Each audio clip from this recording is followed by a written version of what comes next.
Hey you guys, okay, so this is a special day. I'm coming out with a whole second video today because I know I said I was going to see you guys tomorrow, but it's a whole second video and I just had to talk about this. This is a little bit on the lighter side, lighter mood, but worth having the conversation. Okay, so I think you guys have probably seen this debate that took place between Tommy Lauren and Andrew Wilson on Piers Morgan. I thought it was absolutely hilarious because it does start to ask a serious question.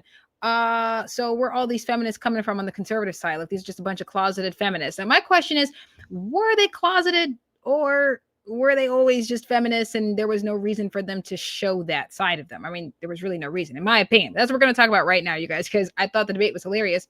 And I kind of agree with Andrew Wilson. I think Tommy was just, kind of ridiculous. That's what we're going to talk about in a moment. So let's go ahead and let's talk about that, shall we? There is something that has been on my heart that I did want to discuss. Discipline is a huge part of being productive, being lucrative. I am not for anything that goes against true productivity, true sovereignty of the individual. The choices that we make are what's going to be up for judgment.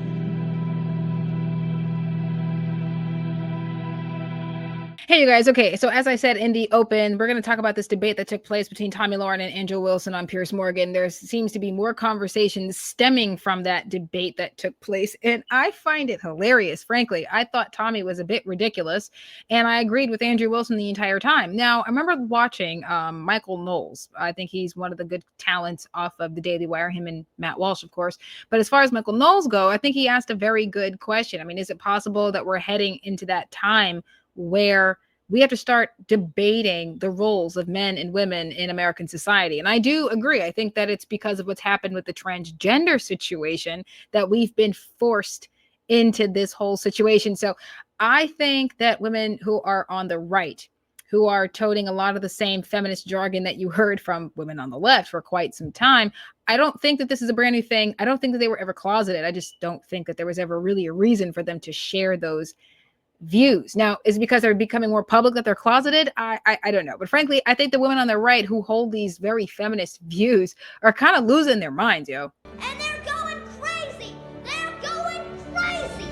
And I do think that it is worth discussing because I agree totally with Michael Knowles. I think because of the problems with transgenderism, we are now forced to have the conversation about what are the roles, what are the places and the responsibilities and duties of men and women in American civilization. I think it's definitely a worthy conversation simply because, right, we had to argue that women and men are different. Obviously, that there are biological differences, which, the left and the feminists have been arguing that anything a man can do, we can do as well, right? We can do just as good, if not better. Anything you can do, I can do better. That whole adage, right? Like that's what happened there. And since the whole transgender issue, we've had to argue why that's just not true. And I don't find that surprising at all. Coincidence? I think not. And there's just a lot wrong with this, you guys. I mean, you guys, I did a whole video I think it was last week I did, where we were talking about the proxy voting, that women who wanted to be at home with their babies wanted to be able to vote proxy for 3 months at home, not being in the office. And they did get a concession out of this. You can say you're present, but you can't vote on any other bills. That's like showing up to school. You say that you're there, but you don't do any of the work. What? Okay, so what if you showed up to school? If you don't do the work, you still fail. So what the hell was the point in showing up in the first place? So you guys, I'm going to pull up the I'm going to pull up the clip with Piers Morgan and, Andrew Wilson and Tommy Lauren, because like I said, it was absolutely hilarious. And let's go ahead and let's run that first, shall we?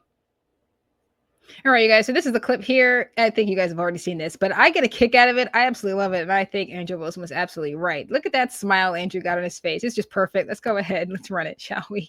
For the last probably 10 years, there has been what I call the pussification of men. It was everything should be about your emotions and your feelings, and men were emasculated, and this whole concept of toxic masculinity warped the minds of a lot of young men, and they felt masculine. They wanted to be masculine, but society was telling them they should be softer, that it was being toxically masculine if you wanted to play sports and chop wood and go to war. And so men were so emasculated and so beat down that then there was this revolution of what was actually toxic masculinity, the Tate brothers and others, which I feel as a female that doesn't represent. Okay, so I'm going to let Andrew roast her in a second, but let me tell you why I think this is just dumb what she had to say here. It's like, no, because the Tate brothers are obvious toxic masculinity. No, frankly, you guys, they give me the mucho macho era, right? So, notice when you look at movies, I'm talking about Hollywood specifically, right? When you look at the old movies, right? There was Clark Gable, there was Sidney Poitier, there was Humphrey Bogart. When you watch those men in those movies, you don't ever doubt their masculinity. You don't ever doubt it. You just think that these are real manly men. I mean, they went to war. They always get the girl at the end. From James Stewart, Clark Gable, come on. I mean, these men always got the girl. They were always masculine. We never doubted their masculinity. We never doubted these men to be manly men. And then you get into the 1970s, you get to the 60s, 1970s, where you got the skinny jeans and the guy liner and platform heels, sparkly outfits. I mean, that's where ABBA comes from. You had that throughout the whole decade. Very feminized men, free love and the long hair. I mean, it was just absolutely ridiculous. Okay. And then you get to the 80s. Okay. Mucho macho all day. This is where your Stallones come from and your Schwarzeneggers come from. Just quite obvious that these are manly men. You got to jump out of planes and parachutes. And it was just over masculine, right? And not bad for society, not bad. Men wanted to see Stallone movies just as much as the women did because they were gorgeous men taking their shirts off, being absolutely masculine. And it wasn't bad for society. It was the pendulum swinging back and forth. We went from over feminizing men to being overly masculine to by the time you get to the 90s, we're back at your regular, right? Where men are just men. These are where your Jeff Bridges and your Denzel Washingtons come from, just regular everyday men. You don't doubt their masculinity. You just look at them and you see manly men. Back to your Clark Gables and your Humphrey Bogarts and your Sidney Poitier types, right? They don't got to be so overly masculine like you get with the Mucho Macho movies, right? Mucho Macho are the, I can jump out of a plane, get shot in the arm, and still be okay. Those are your Bruce Willis, your Mel Gibsons, Mucho Macho movies all day. That's what you got. And that's what I get with the Tate brothers, okay? Do I think, because she goes on to say why she thinks they're bad for society. No, they're encouraging men to go out there and be masculine. And I suspect that as time goes on, we're going to get to like the 90s era where they realize they kind of got to be a little bit more than that. I don't think there's anything wrong with the Tate brothers. I think both, first of all, they're gorgeous, they're handsome, they're very intelligent men, and there's a place in society for men like this, I think personally. Now, I'm not getting into whatever allegations that they want to talk about, but these are their beliefs. This is America. They're allowed to have those views. And I don't find that their views of how men and women are supposed to be toxic, unlike this woman does. Let's let it go on. Represent true masculinity. That to me represents douchebaggery. And as a woman, I want a strong man who is a protector and a provider that will go to war if need be, that will protect me, protect my family, make money. I see that as being actually masculine. That's like the man that I grew up with, my dad. But what we're seeing now is these young men who look at Andrew Tate and the Tate brothers, and they see somebody who's just quite frankly a douchebag and disrespects women. And because they've been so emasculated, they're like, oh, great, that's a manly man. But that's not right either. So at some point, I think we'll go back to maybe meeting in the middle here. You can be a man who has feelings and emotions, but you can also go to war and protect and defend your family. I'm hoping we can get back there. But the two extremes right now, they're confusing men. And quite frankly, they're leaving women with few choices. And that's the real tragedy here. You see, I completely agree with you. But Andrew, you were shaking your head quite vigorously. Why? Yeah, well, I mean, it's just more feminine or feminist nonsense ultimately. And the covert feminism in society is big, especially on the conservative side. So here's what happens, right? Women need to have feminine virtues for men to be pursuing masculine virtues, for you to say things like, well, men, what I want is for men to protect me and I want men to make money. Well, that's great. What that ends up doing is it gives you a set of privilege in society. What do men get? What do men get for doing that for you? What are we getting from women for doing that? Are we getting chaste virgins on our wedding night? No, we're not getting chaste virgins on our wedding night. Are we getting women of great virtue? No, we're not getting women of great virtue. The idea of courtly love is supposed to be done for women of great virtue. Where are they? Well, they're nowhere. And so in modernity, in society, when female conservative influencers say this, it's actually a form of covert feminism. They're saying, I want privilege in society, right? But what is it women are giving to men to get it? What? Right. What are they giving them? Tell me. Well, can I please chime in here? Yes, you can. And then James can. And I'll come to you, Sean. No, I would love to. I love this whole thing of like, if you're a female conservative and you don't believe that men should be douchebags, that all of a sudden you're a covert feminist. Call me a feminist. I really don't give one crap one way or another. But I can tell you this, a lot of these men, these podcast hosts on the right that like to think of themselves as these big masculine men, and what am I getting out of it? I can tell you this. There's that feminism. All right, I believe There's I'm a that woman of feminism. virtue. Sorry, you guys, there was an ad. I'm going to go on. I don't really care if you call me a strong, feminist. independent woman. Yeah. Yeah. You're actually interrupting me. I didn't interrupt you when you were spewing your bullshit. So now it's my turn. Okay. You mean so, the truth? like I said before, so I believe there we go again.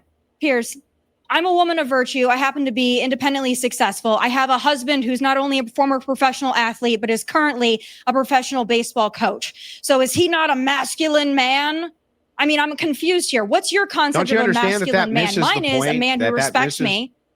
Yeah, that misses the point, though. Like, you're still not contending with the argument that I'm making. What's your point? I'm saying inside of society, right this second, right, masculinity is not only punished, but also women on the right, covert feminists on the right, are constantly and consistently talking about how they need to have privilege in society. I want men.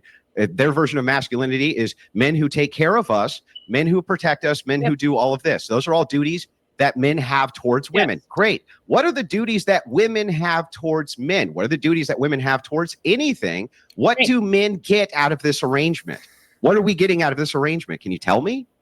Okay, now I'm gonna leave it there, you guys, because this can go on for a long time. Obviously, this is a very long conversation, but that's kind of the whole point, right? Because I absolutely agree. I don't think Tommy gets it. What the man is asking, if I'm going to be the provider and the protector as the man, are you as the woman going to make me a sandwich? I just feel like that's what he's asking. It's that simple, okay? That you want me to be the traditional man, are you going to be the traditional woman? It's already bad enough that we're not getting the traditional female that our grandfathers and fathers might have gotten when they were coming up in the game looking for wives, but men today are not getting the same deal that men have been able to get in the past. And that's kind of the whole point of this whole conversation, right? That he's making the point here, that you are saying that we should live up to our responsibilities, really the God-given responsibility to be the provider, to be the protector, to be obedient to the wife, as the wife is the helpmate and obedient to her husband and submissive to her husband. If that's not what we are getting, then the whole deal changes. And what do we get in return if I'm going to be traditional? Fair question. I don't think there's anything wrong with that. If we're going to sit here and spend decades saying why we don't like men, this is what women have been doing for decades, okay, then men have the right to say, well, what do we get in return for being the traditional man? If I'm not getting a traditional woman, then why do I got to be the traditional man? Like, why? Why can't we go 50-50? Because, well, you're not traditional, but you want me to be that? I think it's a fair question. What am I as a man getting in return for being the traditional provider and protector? If you want me to take on that responsibility, what are you doing? Are you doing the laundry? Are you making the sandwich? Like, that's what he's getting at. And the whole covert feminism, you guys, my goodness, that's what we have to talk about. I'm going to come out of this video because I think that part has been made clear. Hilarious, but I'm going to come out of it. I think Andrew is making a good point, and Tommy was just not getting it. Oh, I'm this independent. I'm independently successful. My husband is all these wonderful things. That's great. Good for you. Okay. You're wealthy. You were wealthy before you were married. You're married to a strong, hardworking man. He obviously loves you, respects you. Okay. Good for you. Yay, yay, yay. But you are missing the point. The general point here is society is saying that, well, at least conservative women on the right, like the women on the left, are saying that this is what they expect from men.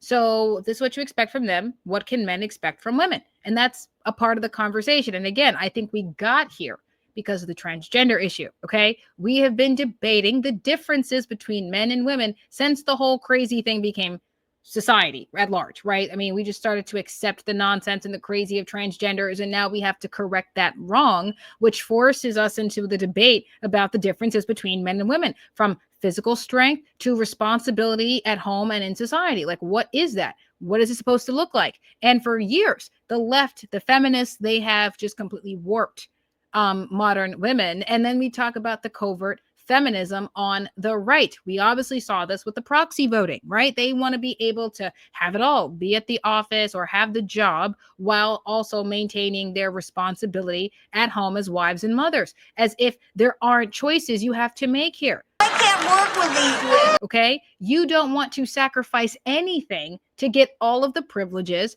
that you believe you are owed just because you're a woman. And that's the problem that Andrew is making clear. You want privilege but you're not willing to sacrifice anything in order to have these privileges. Okay. You want the man to risk his life, to break his back just so he could provide and protect. I'm for that. Okay, fine. But what are you as the woman willing to give up in order to have this? And if you're not willing to make that honorable sacrifice to have the man you want, well, then why are men wrong for not wanting you? This isn't, again, not about toxic masculinity. This is about men knowing what they want. And I think they've been making it clear for quite some time.